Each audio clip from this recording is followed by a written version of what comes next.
Tape Deck Media. Hi there, I am Kelly Zemnikas, and I am the host of a brand new podcast called Holler and Wine. I'm a stand-up comedian, I'm a documentary filmmaker, and I genuinely love talking to people. And despite the fact that I do not care for the sound of my own voice, I've got a podcast now. So please come join us. We're going to have really good conversations. We're going to talk about cocktails, and I am going to give my guests a tarot card reading because why not? So join us on Holler and Wine. Hope to see you soon. Well, it's a podcast, so it's hear you soon? That sounds weird.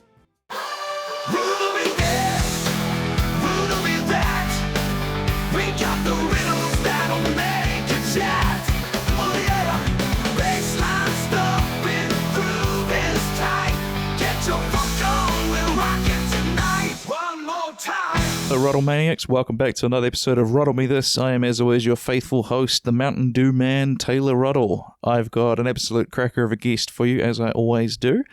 Your guest for today's episode is a stand-up comedian in the local circuit. He's been gigging for about a year, he just told me, and he is a relatively fresh immigrant to New Zealand by way of India. So that was the reason we thought we'd bring him on today, as I recently watched the movie called Mountain Man, which I quite enjoyed. Plus, I just am interested in learning about other countries, so thought we'd bring him on and have a bit of a chat about what it's been like moving countries, what things are like back in India, and I guess comedy and all that along the way. So, please welcome to the show, Ben Vyas, everybody.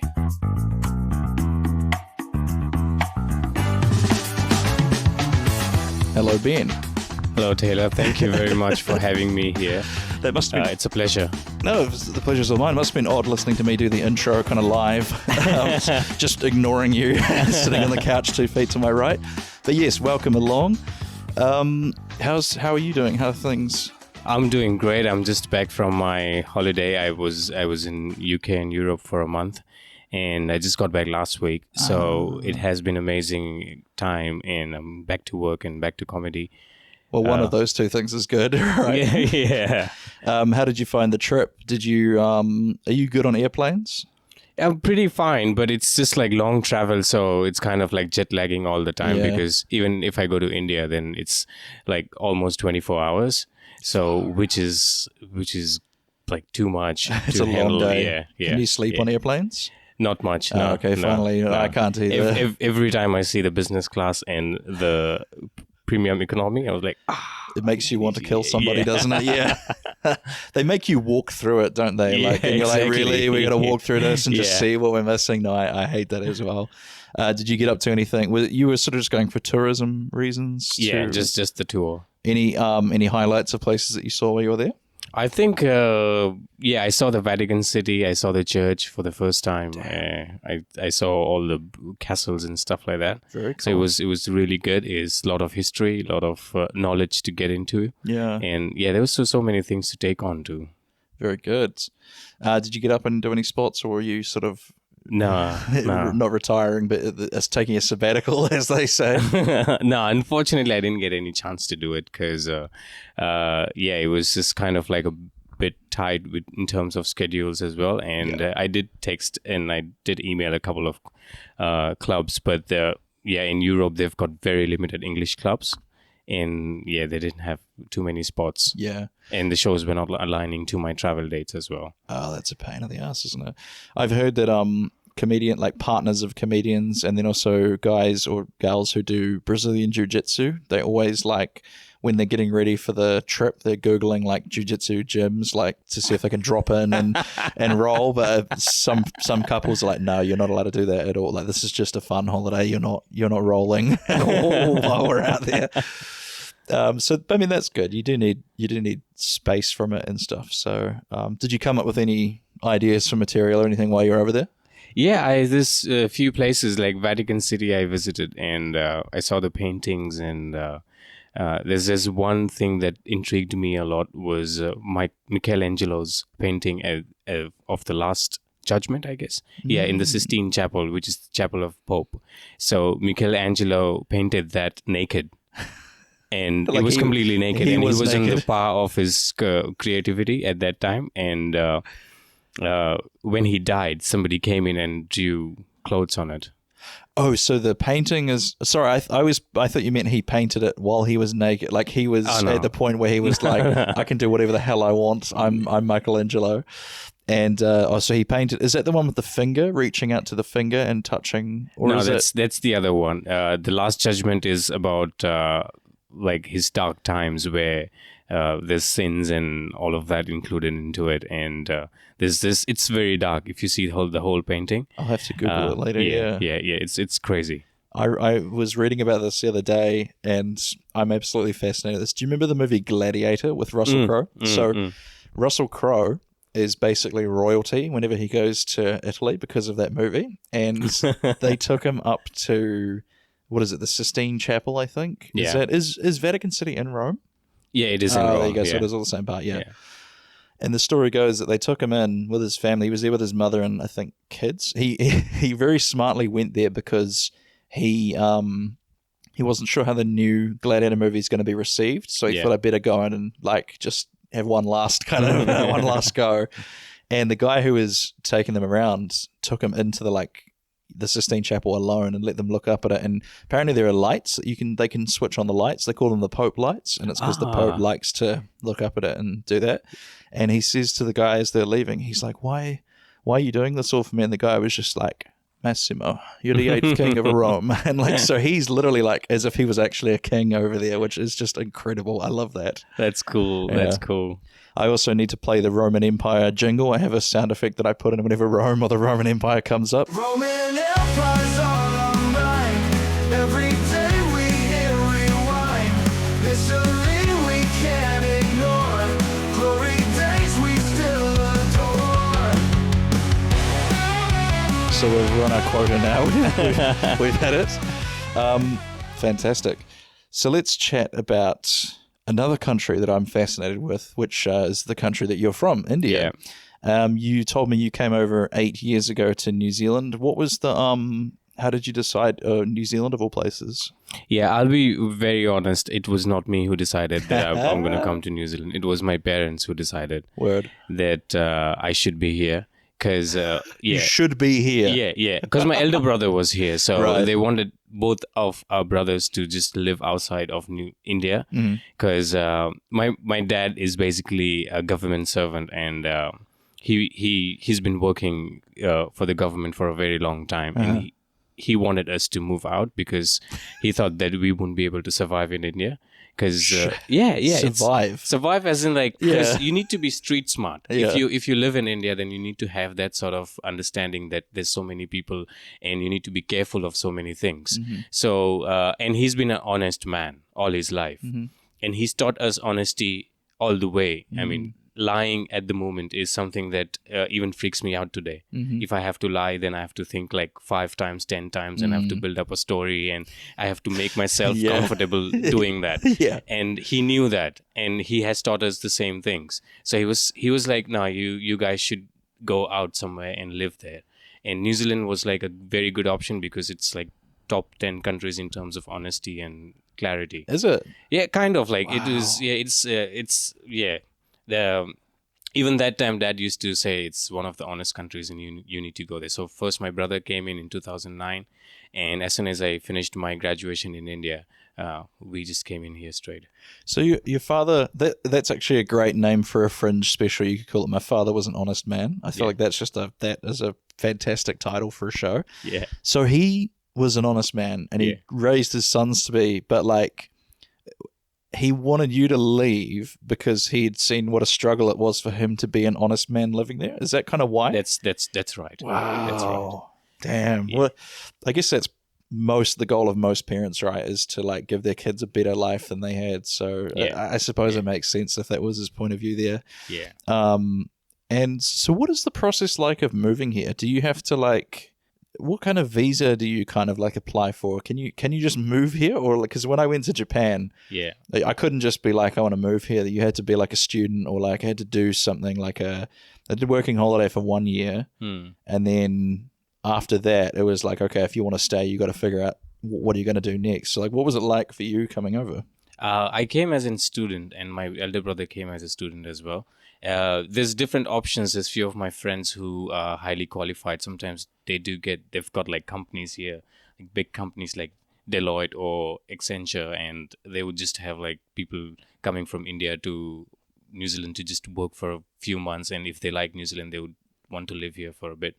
So it completely depends. But majority of the people, the entryway is as a student, or you get married to somebody who's Yeah, that was what when my visa was running out. That's what everyone told me to do, and I just thought, I don't know if getting married for the sake of like keeping a visa is a wise move. So exactly, yeah. So a student was a good option for us. Yeah, and what was I going to say? Once you finish that up, you can sort of go into like a job or something, and then okay, and you have to have your sort of like. Do you have to be on the same visa for a certain amount of time to then upgrade to like residency or something like that? It depends. I mean, it depends on the job as well. For a few years, you probably might have to work in a certain industry, and then if your employer is willing to apply for your visas, and he's happy to give all the paperwork and whatnot, then probably it's straightforward and easy to apply for a resident visa. Oh, brilliant. Yeah. But there are different layers into it, to be honest. Immigration is one of the most complex of any country if you go, even if you go to India or US or UK. Immigration is one of the most trickiest it is institution. It's also a hot button topic for so many people as well. Nothing gets people fired up more than talking about immigration, because I think people conflate illegal immigration with just general, like, people immigrated. Like, there's nothing wrong with legally immigrating to a country, but it's almost like people forget that you can legally immigrate. They think that everyone is like swimming to the country and setting up shop when they get here. So it's mad, eh? I guess I'm not exactly sure where to start when asking what were things back. How old were you when you left India? I was 25. I had just finished my graduation in hospitality, and straight away within like 6 months, I gave my English exams and I was here. Yeah.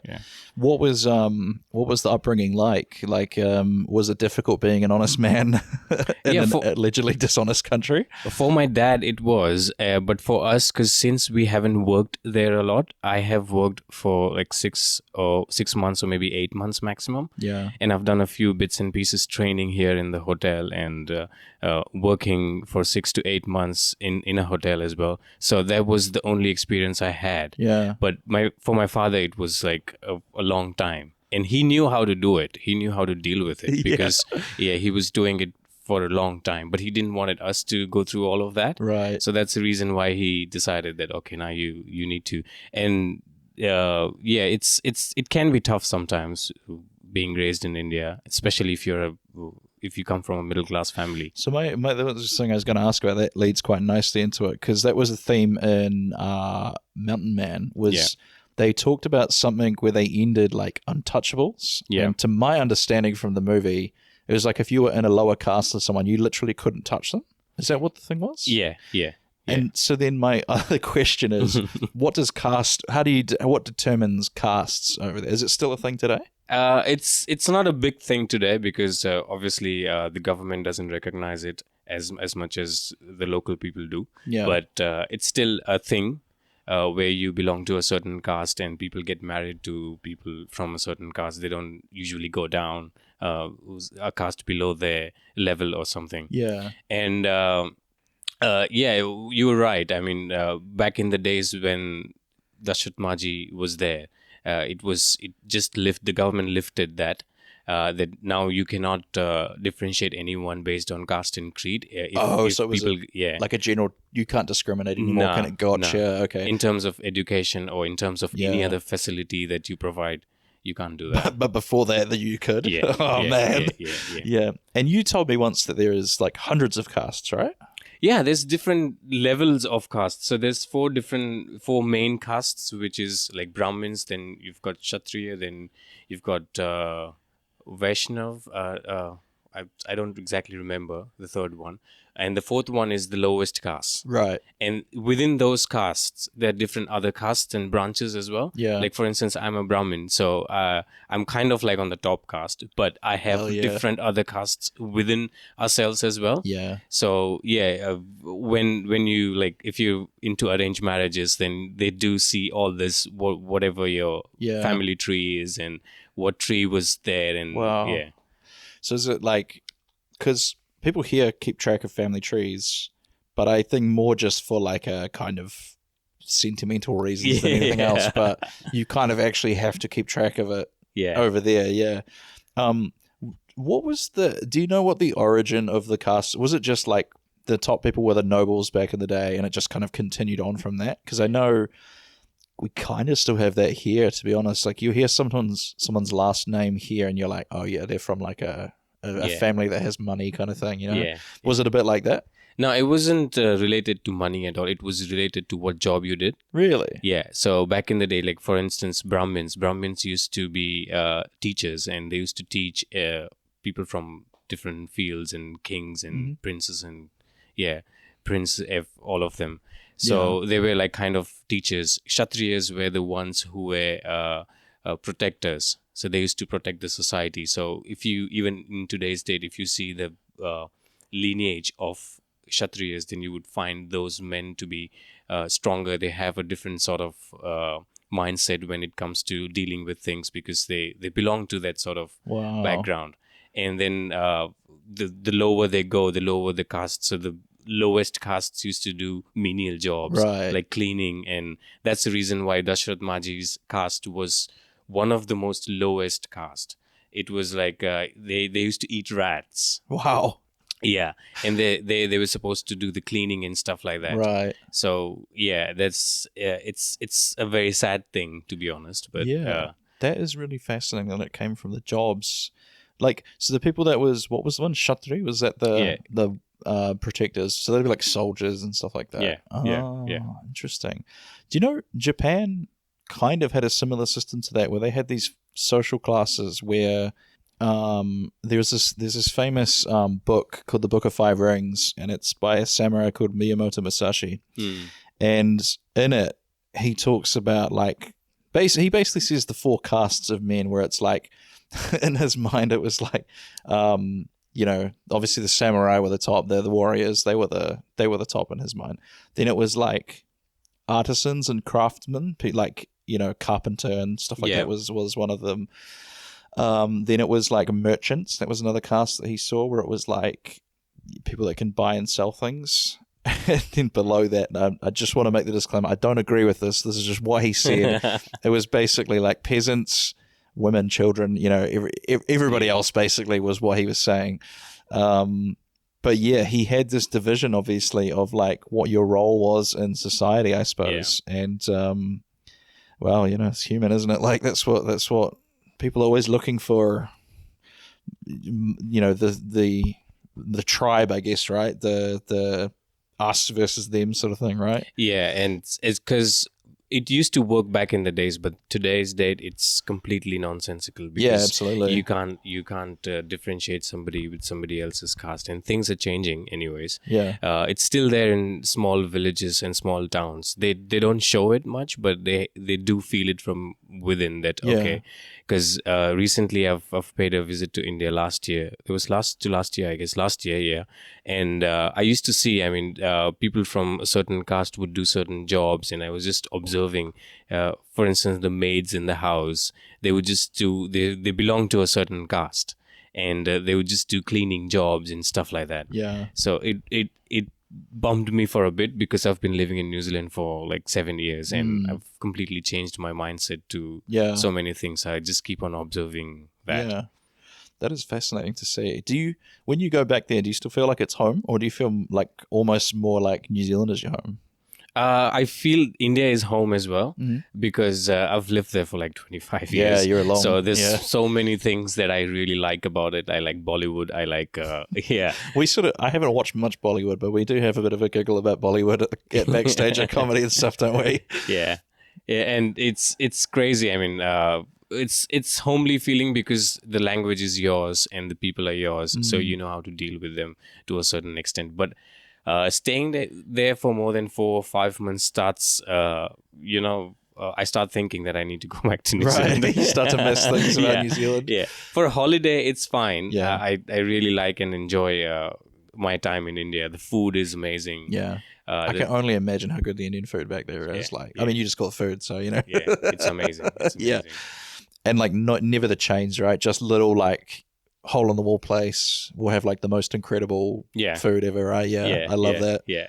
Some parts of Japan were like that, where you'd just walk into some little anonymous ramen shop and you'd be like, this is better than anything I've had elsewhere. It's crazy. Street food is like one of the things. I love street food. I love street food. Yeah. What are some like what would you get in street food that maybe people like me going on holiday there wouldn't think of as like Indian food? Do you mean like like if you're just going to go get some street food there, what would you kind of buy? What is it like? Like sometimes in Japan especially they have like the skewer, the stick with stuff on it. Is it that kind of thing, or is it? No, that's it's more like pani puri, and which is like it's like a wheat flour ball fried, and then you just add a bit of stuffing into it, then you put some water into it. That's one of the famous street foods in India. Then we've got vada pav, which is like an Indian burger. Then we've got dabeli in Gujarat. I come from Gujarat, so we've got dabeli there. So dabeli is kind of like an Indian burger as well. And then my favorites are like dokla, fafda, because that are the basic things of the state that I come from. So every state has different food and different way of cooking those food as well. So my state is like every morning if I get dokla and fafda, I would just like smash it straight away. Have you tried to make it over here? I have, but it doesn't feel the same, right? Yeah. When I was in Japan, I always used to try to make like hamburgers and stuff here, but it's just not quite. I think it's maybe the ingredients that you can get are not quite the same or something as back home, right? Yeah. It's like pizza. If you have it in Italy, then it's the best. That's right. Magnificent. So then, I was gonna say as well, like the cow thing over there, like still to this day, you don't harm them or anything like that. They're kind of like they're just allowed to wander around and do what they want, right? Yeah. Nobody picks them up. Majority of the places you would see cow, and not buffaloes, but most of the places cow. On the streets as well. And if they're sitting on the street, they'll just sit on the street. You have to turn around. You gotta go around to find your own path. So, do they ever wander into traffic? Yeah, they do. And people you have to. Yeah, we just take a roundabout and just cross it and go. Yeah, man. That's the crazy thing. Like I observed in India, and I instantly gave a call to my brother, and I was just having a chat with him, and I said that everything is in chaos, but yet everything is in order. You told me about this. Yeah. You were saying there's almost like a dance, right? Like everyone kind of just knows what to do, right? Yeah. if you're not from that place, then you would just see that oh my God, he's just gonna bang into that wall, or he's just gonna bang into the tree, or they're gonna hit each other, but they don't. They know. Ever. Yeah. Because there must be a level. It's like here when the ambulance. Ambulance comes, everyone know. I've never in my life seen anybody get that wrong. We all know how to get out of the way. But I think it's because, and especially I don't know what it's like in India, but over here there's like individualism is really big. So I think we have the ability to come together in traffic, but people get too much into the thing of like I want to be in the front, and so that's why you kind of drive like people drive like assholes here. But like, I reckon if we had no choice, like it is there, people would be able to do it. But it's because they're here, they feel like, oh, I'm gonna do whatever I want, kind of thing. But if it was because there's no traffic lights and stuff, right? You should see sometime in Christchurch when the traffic lights don't work. That is the most craziest scene I've experienced so far. Like a couple of times I've seen at the crossroads where all the 4 traffic lights are not working, and everybody is in chaos. Nobody has that interaction where they are like, oh, I'm gonna wait, and then the other one's no, I'm gonna go, and then the other one's like, I'm gonna wait. Because I guess because I always wonder this. You know, when you're on a flight and you're listening to the flight instructions, like pull the thing over your head and inflate it, the whatever it is, the life jacket over your head, and like the emergency doors are here and stuff. We all hear that and we go, yeah, you know, this and that. But like, I always wonder, like, when an emergency actually happens, are we going to remember what we've been hearing? Like, I feel like it's the same for road rules. You know, like, okay, right, you know, New Zealand, right hand, you got to wait for the right hand, unless you're turning, you know, whatever. But then when you're actually in it, you're like, oh, wait, how does the road rules work? You know what I mean? You kind of panic almost, and when you don't have the lights telling you when you can and can't go, because they're thinking for us essentially, aren't they? Yeah.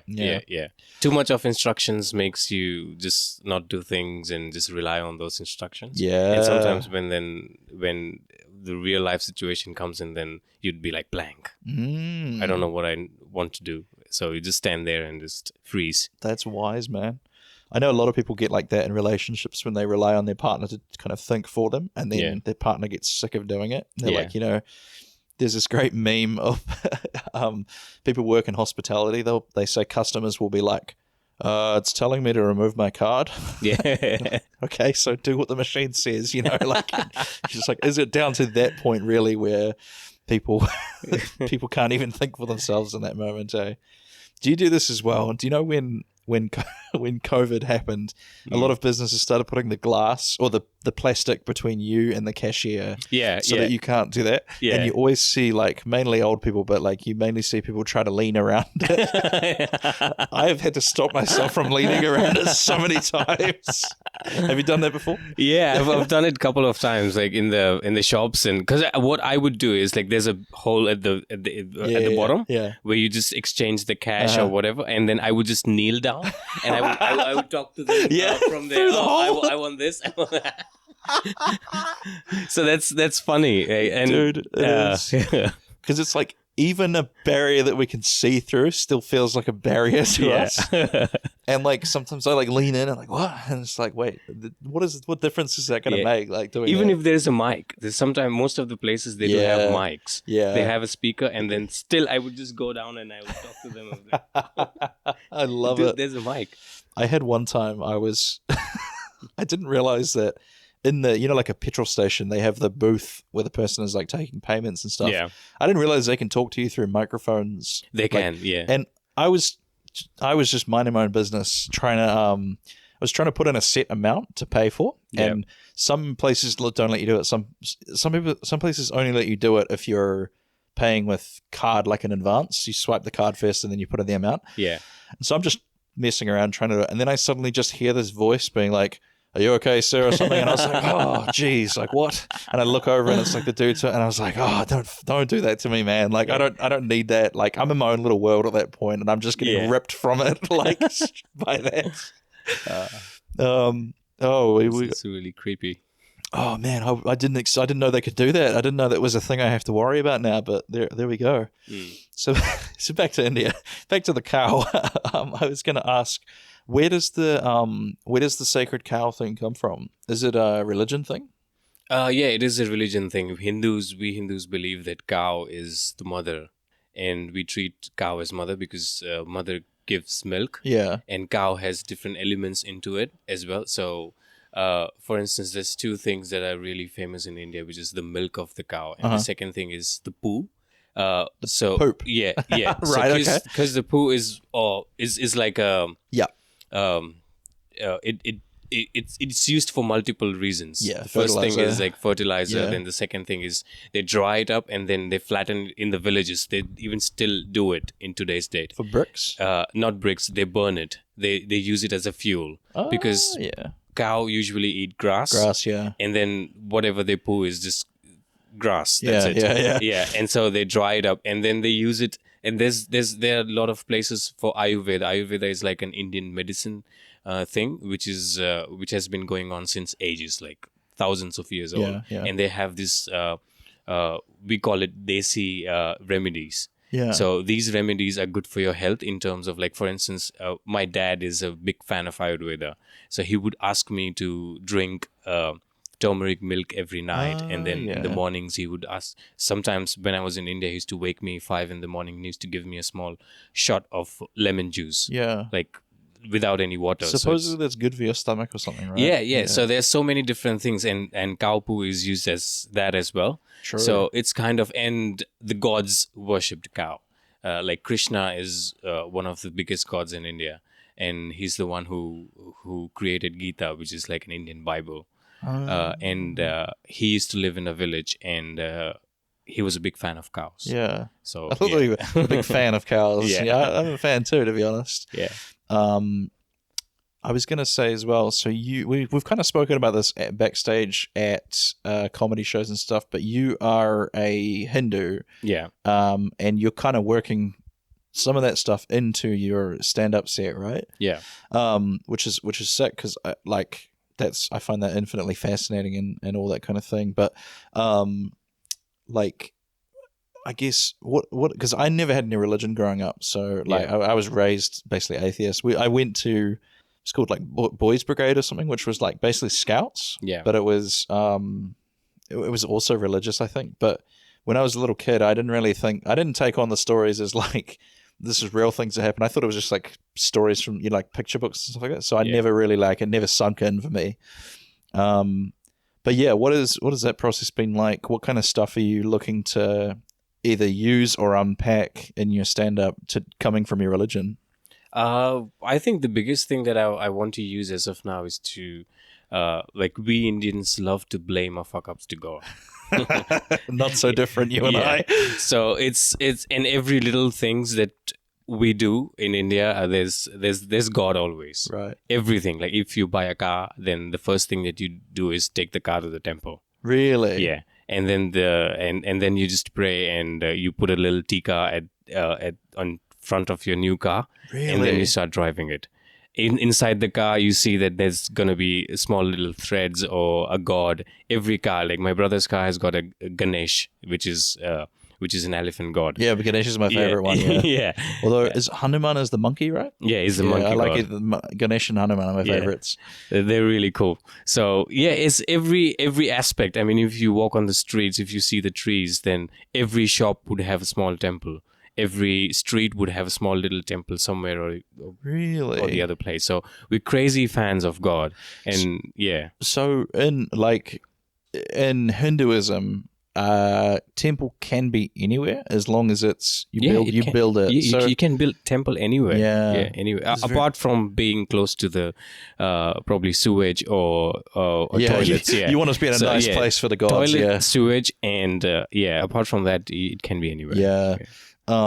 Where it's very interesting how then in Christianity you've got the church is the only place you must go to church to pray. But I like that approach. You can kind of it's like you guys were doing working from home, prayer from home. Wait, can you do it in your house?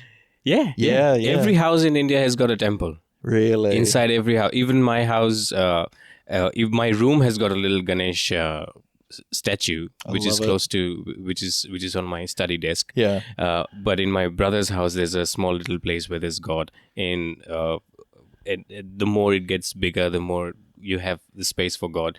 There's few houses that I've seen, they've got dedicated prayer rooms where there's only temple. You just enter there. Yeah. Japanese houses often have the tatami room is they have their paintings and stuff of the ancestors in the room, and what tatami is, that mat thing. So the floors are like that kind of woven, I don't know what, maybe flax or something like that, the woven mat on the floor. And it is funny because that's typically a really important kind of sacred room, but then also they're quite pragmatic, because that's also kind of the guest room. I remember I was staying with my ex from several years ago. I was staying with her parents, and that was where I slept, was in the tatami room, and I just was like, well, this is weird. This feels like a really sacred kind of room, and they're just like, yep, there you go. There's your must be all the smell of the incense and absolutely, for sure. And what was I going to say? With your little is it like a statue kind of thing of Ganesh? Idol. Do you call it statue or an idol? Yeah. What do you look to Ganesh for? What does Ganesh kind of what do you pray to? Him? Yeah, him. It's just normal prayers. I usually don't pray a lot, but I just keep it for kind of like luck and a good vibe. Yeah. Yeah. It's kind of more like that. Yeah. But usually just pray like, thank you God for giving what we have today. But apart from that, the Hindu gods are more into the mythological aspects, because the teachings they have given so far to the people are really important, and it helps in day-to-day life. Yeah. So, because there's millions of gods, and every god has a different, like for instance, Ganesh. Now, Ganesh's dad was Shiva. Shiva is the gods of the gods of the gods. So he's the creator, he's the destroyer, he's the good, bad, and the ugly. Yeah. And he can be worse as well at sometimes, according to the mythological, his mythological, representation. And Shiva was not Shiva. There's a guy called Narayana. He asked Ganesh that, and Ganesh and his brother had a competition that who travels the world faster and comes back, and whosoever wins is going to be the bigger god. Yeah. So what Ganesh did was Ganesh just circled his parents. Right. Yeah, and he circled the parents and he said that my parents are my world. Oh man. And he's such a street smart. Like Yeah. there was like, and because his dad is God, so his dad is the one who's going to make a decision. Yeah. That who's the biggest god, who's going to be the bigger god, either you or Kartikeya. Kartikeya is his brother, Ganesh's brother.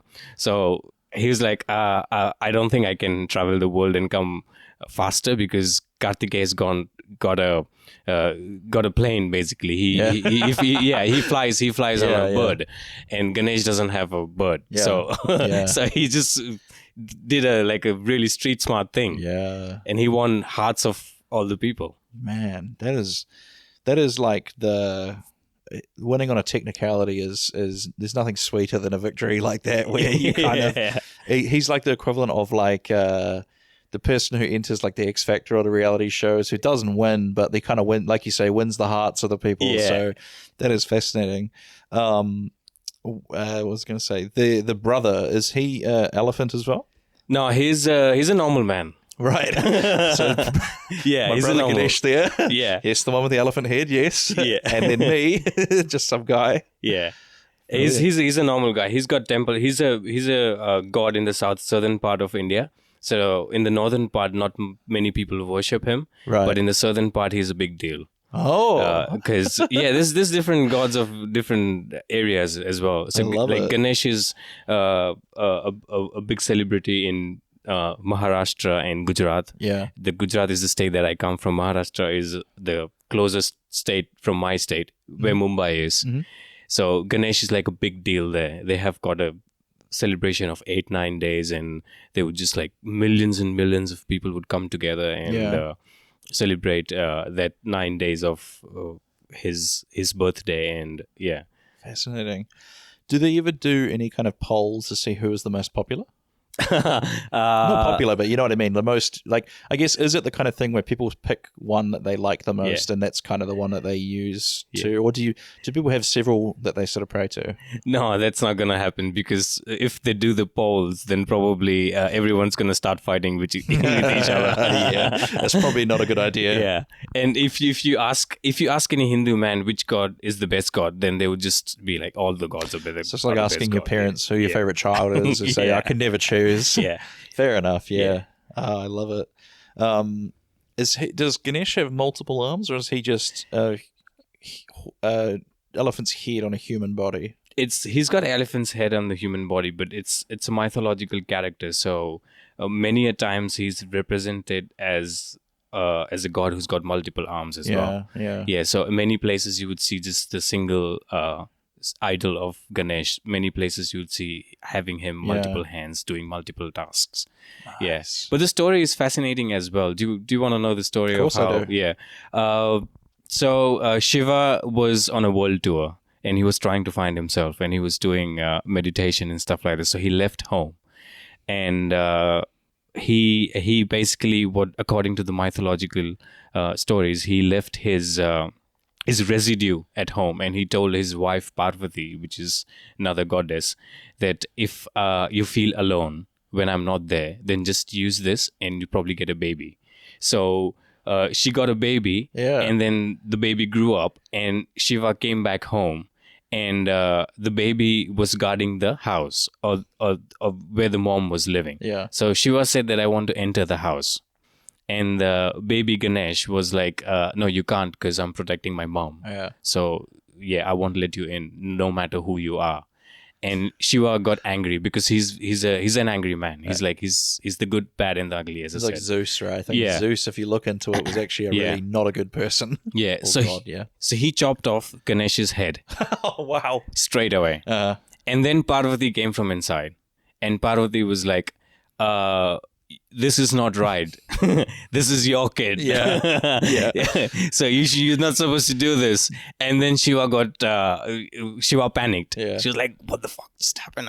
What am I going to do now? You told her to do it. So he sent out people to find a new head. Mhm. And I think that's the story. The first animal that got on the way was elephant, because elephant is really calm Yeah. and composed. It's Yeah. is one of the most calmest animals, but it can be devastating as well at the same time. Like, it's a very cute and lovely animal, but if it goes angry, then it can destroy Yeah. everything. So Yeah. they just got the elephant's head and then put it on Ganesh's head.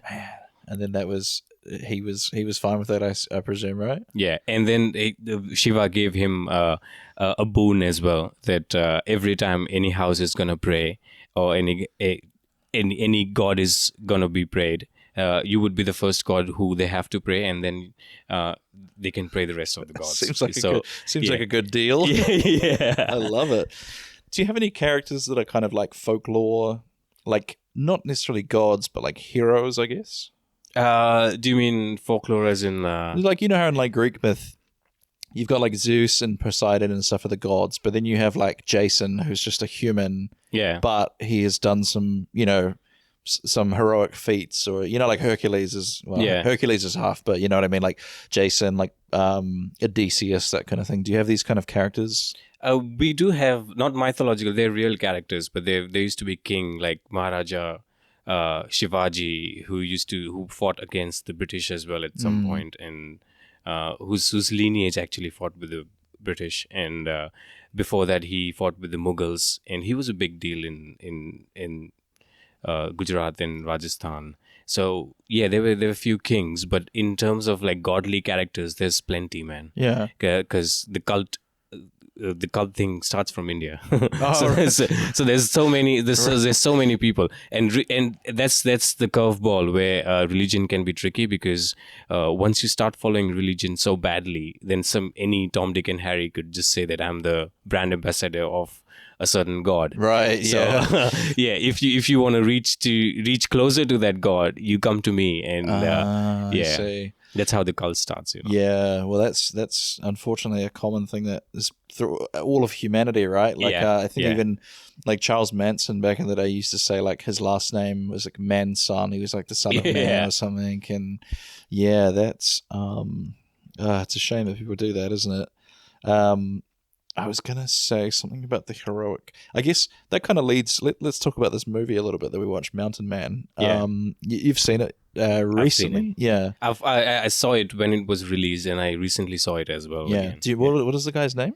Nawazuddin Siddiqui, Yeah. the guy who played Manjhi, right? Oh, Oh, the real guy. the was real guy's name is Dashrath Manjhi. Dashrath Manjhi. Yeah, And yeah, so the movie was based on real events. There was a mountain in like a very rural part of India, and Yeah. it was like kind of in between a smaller village and then maybe not a big village, right? But a bigger village that had a hospital, I think was the reason. And the mountain man's wife slipped and fell when she was trying to cross the mountain, I think, Yeah. because you have to, if you want to get goods or food or anything across, you have to kind of either go around the mountain, which takes 2 hours, I think it was, It or does, yeah. cross it. And it's almost like 45 or 50 kilometers that you have to turn around the mountain, and then you reach the other side of the mountain. yeah, and so his wife slipped and fell, and then he just decided that his only mission in life was going to be to like carve a road through, like straight through the mountain. Yeah, And it took him 20 years or something to do it, right? 22. 22 years. Yeah, And he did it all with just a sledgehammer and a like no machine tools. It was all just him swinging the hammer and using like a what is it, like a chisel or something? He was hitting something. Just chisel and a hammer. Yeah. Yeah. And this film kind of dramatizes that whole experience. It skips forward in time several times. Like it shows him at different states trying to, like, he keeps using the phrase break the mountain is what he wants to do. Yeah. And he does eventually get through. And because the thing I didn't expect about the movie is it's quite political at times as well. I think they were talking about, does India have a prime minister? Is president? What is the kind of head of state in India? Prime minister is the one who makes the decision. Yeah. A president is there as well, but majority of the time, to be honest, president just keeps on traveling in. Just a ceremonial position? Yeah, it kind of like that. Like a king's sort of a position. Gotcha. And he does make decisions, but not too many decisions. Yeah. And so I think one of the big part of the film is trying to get the prime minister to build a proper road going through the path that he struck. Yeah. And it's just well, what did you think of the movie? Did you like it? It was really, really good movie. When it was released, because I didn't knew about Dashrath Manjhi, and that was the first experience that I had of him. And movie character was played by Nawazuddin Siddiqui, who's really good actor. He's one of the top actors. Probably star kids would go to him and just get trained in terms of acting. Wow. So he was that sort of an actor, and the story itself is so inspiring because if you see the whole movie, then it starts with all that caste thing where the government lifts the ban and then he hugs the landlord of the village. And the landlord doesn't like it. Yeah. So there's bits and pieces of that. Yeah. But then when his wife dies, then because his wife is the only person that he loved, and that was the only family he had, and that is so. His father tried to sell him or something when he was a kid, right? Like his father was in debt, I think. Yeah. And he was like, take this kid, and he ran, and then escaped or something. Yeah, he escaped, and then he started. But the real story, I think, I'm not sure whether that story is true or not, because I felt that there was a bit of a creative liberty that director might have taken there. But what I feel is because after seeing the movie, I did a bit of research, and then I figured out that he went and worked in the coal mines back in the days, and then he came back after a few years, and then he got married to his wife, and his wife was the same person that he was married to as a kid, because child marriage was a big thing back in the days. So and then his wife dies, and he gets crazy, and he not crazy as in, but he's very determined. He's very determined too, because he realizes that this is a huge hurdle for the village people as well. Anybody who's not feeling well, they have to cross 50 kilometers, and it takes up to 2 or 3 hours. Back in the days, there were no roads, so everybody had to walk or probably take a cart or something. And especially people from the middle class or the lower middle class or the poor families were suffering a lot, and his determination was very strong. He what I found was interesting about it, and again, whether it's creative liberties or not, we don't know, but when he starts out, they're all calling him crazy, and no, that is true. That is true. Everybody called him crazy. Everybody used to say that, have you gone mad? Are you trying to fight with the mountain? And then, but as it goes further and further, and you gradually see this kind of road. It's not a road as such, but there's a patch that's being cut down through the mountain, and you start to see more and more people walking across it throughout the movie. As he's chipping away with his hammer, you'll see people walking along, and then by the end of it, they're all calling him a genius and you're amazing and all this. 22 years in, and I think that's really how life is at times. Especially when you start to try something a little bit out there, as people are always going to be like, "Oh no, you can't do it. What are you doing? You've lost your mind," etc. Especially that happens to India as well. That's one of the things that highlights the society, because in India, I'm not saying that everywhere it's going to be the same, but majority of the places, if you want to try something new, and if you step into doing that, then chances are there that majority of the people, more than 50% of the people would just come to you and say that, oh, you can't do this. This is not for you. Yeah. If you pick a hobby, or if you pick a career that is very tough, like if you say I want to be an actor, then everybody's just going to come to you and say that, dude, it's not going to be possible. Yeah. So that's the thing. But his dedication was strong, because if you see the film and if you read a little bit about him, after 9 or 10 years, people started recognizing his work. Yeah. And then people from the close by villages started offering him food and started offering him small little things that would help him to even work harder. Yeah. So I think by the end he had a lot of people helping him, hammering and stuff, which is like, it's. So I guess that was what I took from the movie, was that, like, you know, just ignore those people. If you got your convictions and you know you can do something, then it like don't listen to that. Don't listen to the naysayers, because you know. I did find that idea is so fascinating. The idea that we almost put human qualities onto inanimate objects, because the whole film he's talking to the mountain and he like wakes up and he's like, how are you this morning? And then it doesn't say anything, and he's like, oh, you're a little prickly today, are you? And like it's like, maybe cool it with the talking to the mountain stuff. Like that might not be helping your case. People think you're crazy, but like, that idea of like, the movie is essentially like his willpower versus the mountain. You know what I mean? Like like how long is he gonna be able to keep his resolve against?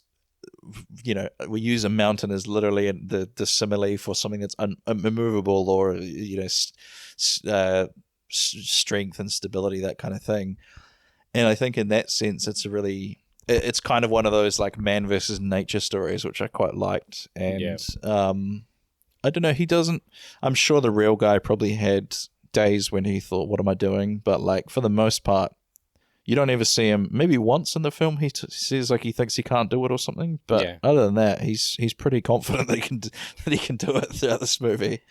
Of course, they cannot squeeze 22 years into a 2.5 of one 2 hours film. Yeah. So I think you're right about it, because when you start something and then when you start it, and the first day or two is gonna be pretty fine. Yeah. That you have that enthusiasm. Yeah. And then and then after a few months, you start thinking that, what am I doing? Like, why am I doing this? But what I presume from the film and his story as well is that at the start he might have got that sort of resented that his wife died because of this, and over the course of time he might have figured out that this is gonna help a lot other people as well. So his work is gonna help identify him, his family, and it's gonna help the people of the village. Yeah. So that might be his goal at a later stage in life. Yes. Yeah. There's something about this movie that's so like, it's this beautiful sense of futility, but also at the same time it's like, if you look at the country of India as a whole, and I don't know whether they were trying to paint this, but like they talk about the political shift of the country throughout the movie, and like there's this prime minister, and I think they do talk about things changing culturally and stuff, but then at the same time, if you think about the country as a whole, this guy cutting a hole in a mountain, or cutting a path in a mountain is so insignificant and so tiny. Yeah. But then to the people living in that village, it's like literally the difference between life and death sometimes. And there's something so fascinating about that you think, like, and especially in this time of like us being so connected to the whole world and knowing about all the horror that's going on. Like we know about the bloody horror in like Palestine with Israel, and we know about like when COVID was happening, we just seeing how the rest of the world kind of fell to bits. And it must be kind of nice to just, all I need to worry about is the mountain, cutting a hole in this mountain. And if I can do that before I die, I've made a difference to the villagers. And the country's still got a lot of issues politically and socially, but like I'm still doing something good. And so, that I found not necessarily inspirational, but I think like people always say, if you're struggling with your mental health because of like you see all the other stuff that's going on in the world that you can't really do anything about, the counteraction to that is to do something in your community. Exactly. To I don't know. I think as humans, we want to feel like we're doing something, right? Even if you're not. I think that's why like social media activism is like so rampant, because I'm sharing stuff and I'm clicking and I'm typing what I feel and I feel like I'm doing something, but what are you really doing? Like, you're not really. Action speaks louder than words, to be honest. And that's the biggest thing that I felt is like, it's very inspirational, especially in a country like India, because we always complain about the government.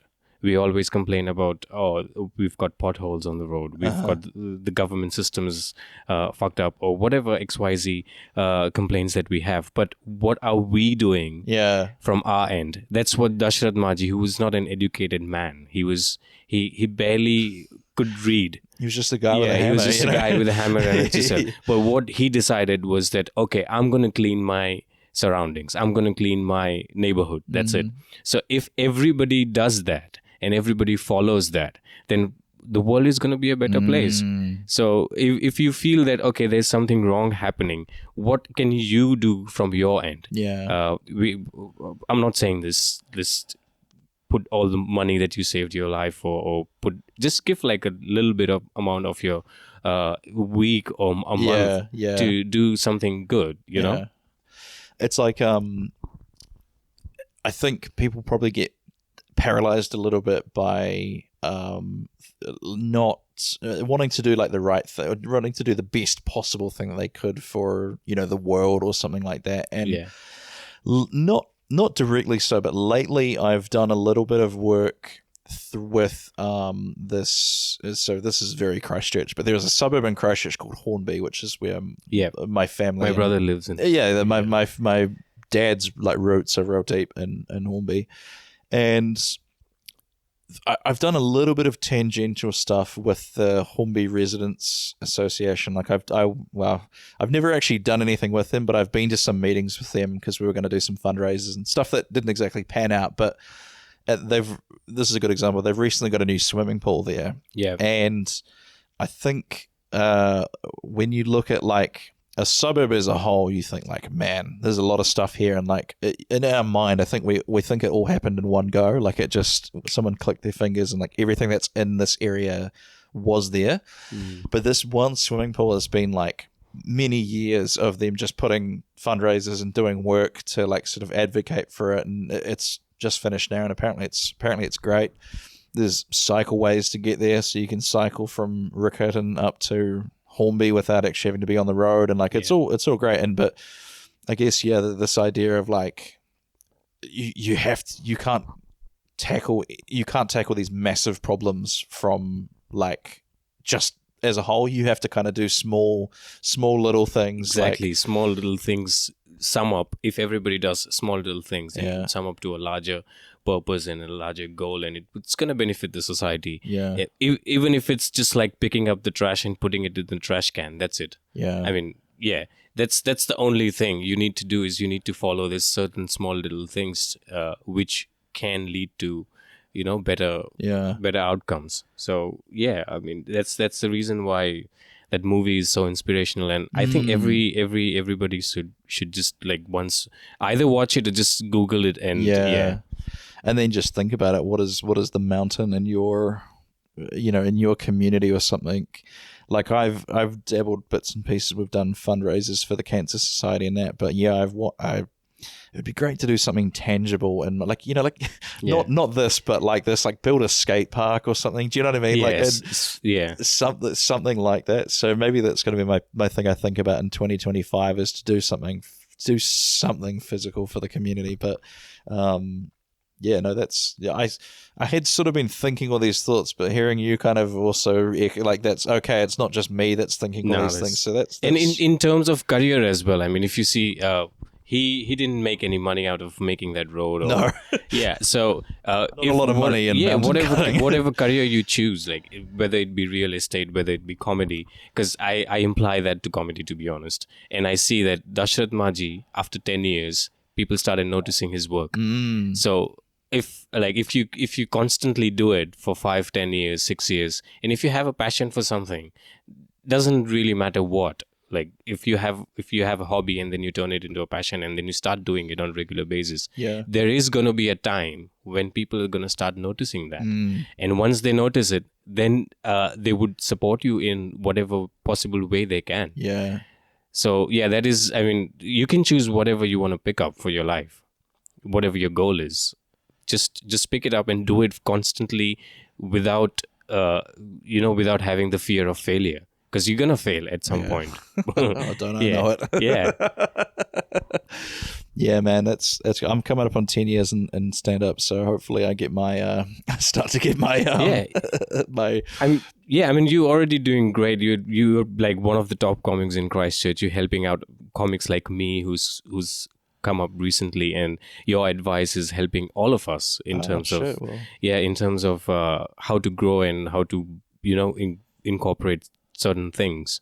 Sick. Well, that's good, man. Because we did chat about some of your what you wanted to go through in your solo show and stuff, didn't we? So very good. So we're basically coming up on 1 hour right now. So doesn't the time fly when you're talking about that? So we got to get some plugs in. You've got a comedian page, don't you?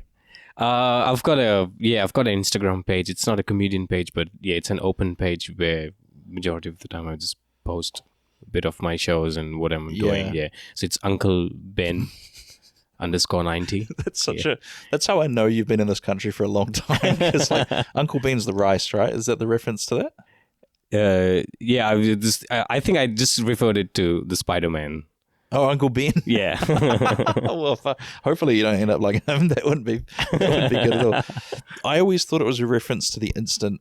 The microwave rice, Uncle Ben's. It's like I don't know if it was a New Zealand thing, but you always used to be able to buy it here. And when I'd forgotten that was what it was, Uncle Ben. I'll chuck the link to that in the description. Do you have any thoughts about name for your solo show that you're working on? I think it should call as Making Sense in the Nonsense. Making Sense in the Nonsense. Hell yeah. So do you think it'll be this next year coming up Fringe ready, or do you think you're still gonna spend a bit of time putting it together? No, I'm still gonna spend at least I'm targeting at least 1.5 years to 2 years. Yeah, because it's taking a while to form that triangle of Bollywood, politics, and religion. So that's a T-shirt you need to make, right? It's Bollywood, politics, and religion, just like a triangle, the Venn diagram. Yeah, I'm good with Bollywood now because it's worked really well so far, but the religion part is coming up together, and I'm hoping that it's going to turn out well as well. There's few jokes that I've tried which is working. So no. So for me having seen Ben perform a bunch of times, hilarious comedian. You've got a piece that still cracks me up about colonization. What goes around comes around. I won't spoil the bit, but that's a bit of yours that I just hear in my head every now and then. I just hear what goes around comes around. Colonization is coming, which is like, it's such a smart bit and it's so funny. But then, obviously we've been through some of his stuff for the solo show, and I think because there's a lot of bit. Is it some of your bits as well? You talk about it's sort of taboo to talk about sex in India, right? Yeah. But then also you're like, well, obviously we're doing it because there's a lot of us, so like we're figuring it out somehow, right? Yeah.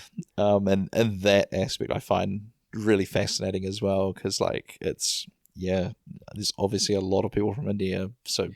Yeah, I mean, we had sex in the temples, so yeah. The Kama Sutra. Yeah. I was thinking about it the other day. The idea of the Kama Sutra is like, here's this book of all these things you could do, and then it's also like, but you need to learn yoga first. Like, it's kind of like a sales plan, like selling DLC for a video game or something.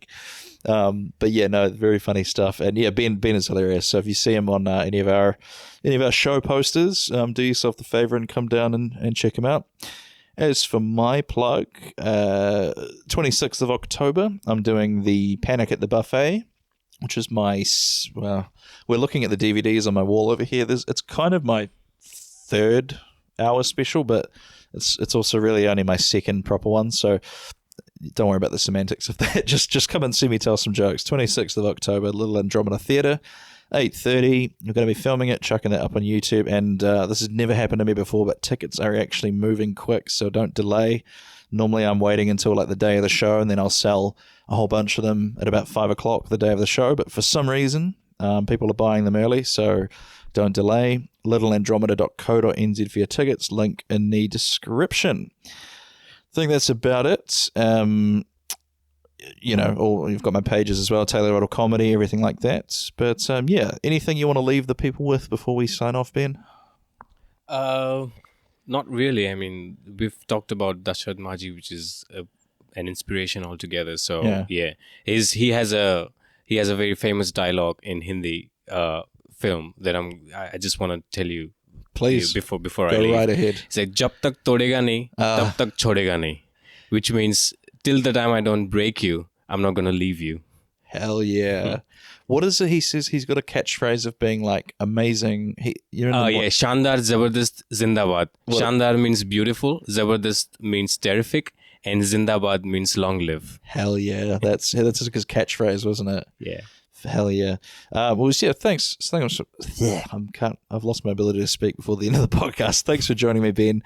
We'll have to do a Bollywood episode at some point. You'll have to recommend me some movies to watch, and then we can do like a deep dive on Bollywood. Yeah, sure. We can do that. And thank you so much for having me. It's a pleasure to be part of your show. And love it, man. Pleasure is all mine.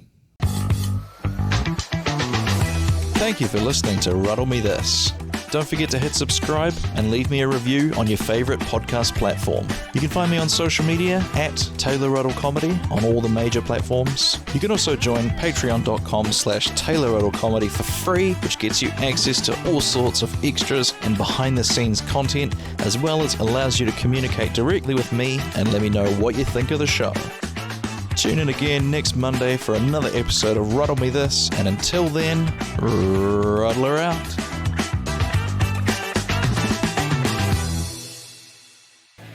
Hey Ramblers, I'm going to be recording my second ever full-length comedy special, Taylor Ruddle, Panic at the Buffet, on the 26th of October. It's a Saturday from 8:30, and I would absolutely love it if you could be there. In Panic at the Buffet, I explore 5 different experiences from my life where I started overthinking, panicked, and then did something that I regretted at the time, but make for entertaining stories in hindsight. Some of the experiences in question include buying clothes as a plus-size man, trying to spell my name over the phone, a little white lie to a cashier that got out of hand, trying not to frighten women on the street at nighttime, and of course, the buffet. It all culminates at the end when I have the chance to step up and be a hero, having finally got a handle on my awkwardness. Or have I? Come along and find out what happened. The reviewer Bad Apple described this show as a fantastic investigation into the effects of anti-intellectualism in New Zealand, of self-realization, and the true dangers of small-town four-square checkouts. I was nominated for the Best Comic at the 2023 Nelson Fringe Festival, and I won the New Zealand Comedy Guild Breakout Comedian of the South Island 2023. So it's gonna be a really funny show. There's some early bird tickets available for $15, but general admission is $20. You can get those from littleandromeda.co.nz. This one is going to be my last full-hour show for a couple of years, as I want to spend the time following this, building up the podcast and other kind of online content. So if you've been meaning to come out and see me at a comedy show, you just haven't got around to it yet, this is pretty much your last chance to see me doing an hour for a couple of years. So I highly recommend you come out and have a giggle with me. Ticketing link is also in the show notes. Thank you, and back to the show. This has been a Tape Deck Media production. Thank you for listening. Hey Ruddlers, I joined a group of podcasters that we are calling the Trailer Alliance, a group of podcasters that share each other's trailers at the end of the episodes and generally support each other. So at the end of each episode for the next few weeks, I'm going to be playing a trailer of one of the members of the Trailer Alliance. And here's one of them now. I hope you like it.